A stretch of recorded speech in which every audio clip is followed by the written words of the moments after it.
Assalamualaikum warahmatullahi wabarakatuh. Perkenalkan, nama saya Akma Hairunisa dengan NIM 2314010042. Di sini saya akan menjelaskan relevansi pendidikan dalam Quran surah Al-A'raf ayat 90 sampai 94. A'udzu billahi minasyaitonir rajim. Bismillahirrahmanirrahim.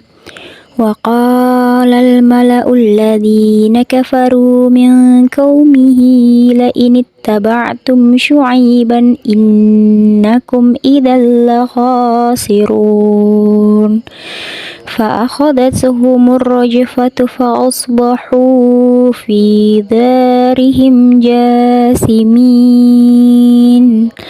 الذين كذبوا شعيبا كأن لم يغنوا فيها الذين كذبوا شعيبا كانوا هم الخاسرين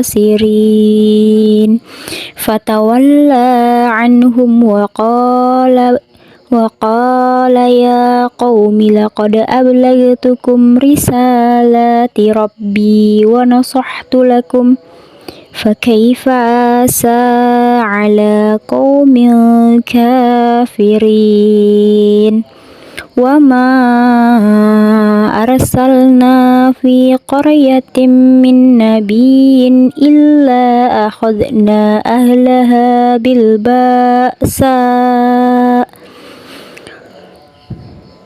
وما أرسلنا في قرية من نبي إلا أخذنا أهلها بالبأساء والضراء لعلهم يضرعون Shadaqallahul azim. Selanjutnya arti perkata Quran surah Al-A'raf ayat 90 sampai 94. Waqala berkata al-mala'u pemuka-pemuka alladzina kafaru yang kafir min qaumihi dari kaumnya la init taba'tum sesungguhnya jika kamu mengikuti Syu'aib innakum tentu kamu idzal la khasirun menjadi orang-orang yang rugi.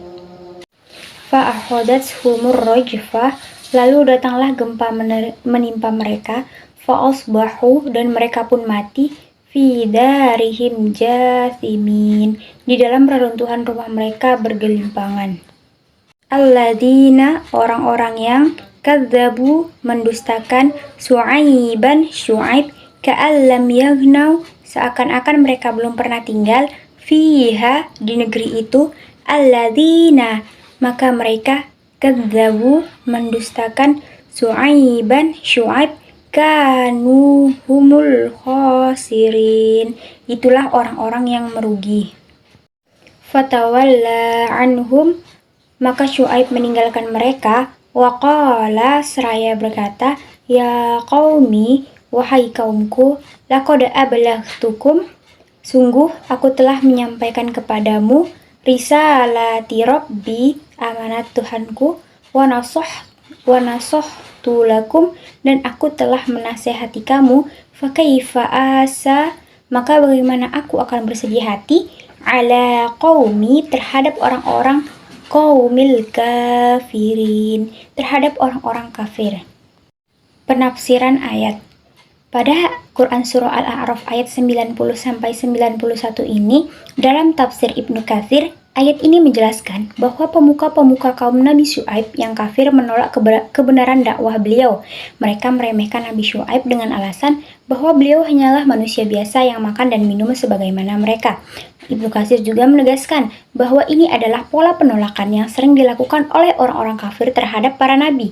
Mereka menganggap bahwasanya nabi haruslah makhluk yang lebih tinggi dari manusia biasa, padahal Allah selalu mengutus nabi dari golongan manusia agar lebih mudah berkomunikasi dan menjadi teladan bagi umat. Kemudian pada ayat 92, kaum Nabi Syu'aib menuduh beliau sebagai pembohong dan tidak percaya dengan ancaman serta ajakan beliau untuk beriman.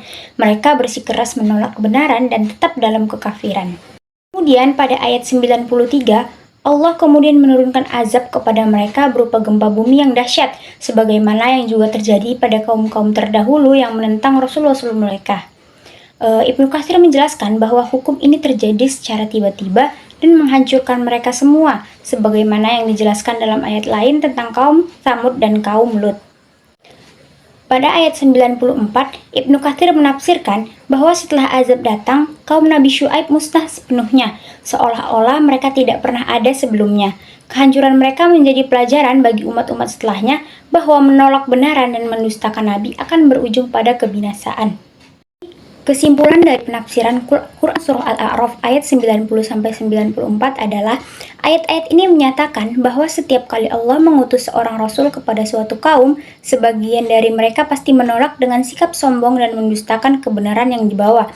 Penolakan ini seringkali dipimpin oleh para pemuka yang memiliki kepentingan duniawi dan takut kehilangan kekuasaan. Akibat dari pendustaan dan keingkaran tersebut, Allah menurunkan berbagai bentuk azab seperti peringatan dan pelajaran bagi mereka yang zalim. Namun, bagi orang-orang yang beriman dan bersabar, Allah memberikan pertolongan serta balasan yang baik. Ayat-ayat ini juga mengajarkan bahwa kebenaran akan selalu menghadapi tantangan, tetapi pada akhirnya kehendak Allah akan berlaku, dan mereka yang beriman serta beramal soleh akan mendapatkan keberuntungan. Selanjutnya yaitu nilai-nilai pendidikan yang ada dalam Quran Surah Al-A'raf ayat 90-94. Yang pertama yaitu ada nilai pendidikan tauhid, di mana Nabi Syuaib mengajarkan kepada kaumnya untuk beriman kepada Allah dan meninggalkan penyembahan kepada selain Allah. Namun, para pemuka kaum menolak dan malah mendustakan risalah beliau. Ini menunjukkan bahwa pendidikan keimanan harus menjadi dasar dalam kehidupan agar manusia tidak tersesat. Kemudian, yang kedua yaitu dilarang melakukan kecurangan. Dalam kisah Nabi Syuaib, beliau dikenal sebagai nabi yang mengingatkan kaumnya agar tidak curang dalam timbangan dan takaran dalam berdagang. Ini menunjukkan bahwa pendidikan moral dan transaksi ekonomi sangat penting, yaitu dalam menanamkan kejujuran, integritas, dan menjauhi praktik kecurangan. Kemudian yang ketiga yaitu pendidikan kesabaran. Meskipun ditolak dan dihina oleh kaumnya, Nabi Syuaib tetap sabar dan teguh dalam menyampaikan dakwahnya. Ini mengajarkan bahwa seseorang pendidik ataupun pemimpin harus memiliki kesabaran dan tidak mudah putus asa dalam menghadapi tantangan. Dan yang keempat yaitu konsekuensi perbuatan ataupun hukum sebab akibat. Kaum Nabi Syuaib yang menolak dan mendustakan risalahnya akhirnya mendapat azab berupa gempa bumi yang membinasakan mereka. Ini menunjukkan bahwa setiap perbuatan memiliki akibatnya, baik di dunia maupun di akhirat. Pendidikan ini penting agar manusia berpikir sebelum bertindak dan selalu memilih jalan yang benar. Mungkin cukup sekian yang dapat saya sampaikan. Semoga apa yang saya sampaikan dapat bermanfaat untuk teman-teman semuanya. Assalamualaikum warahmatullahi wabarakatuh.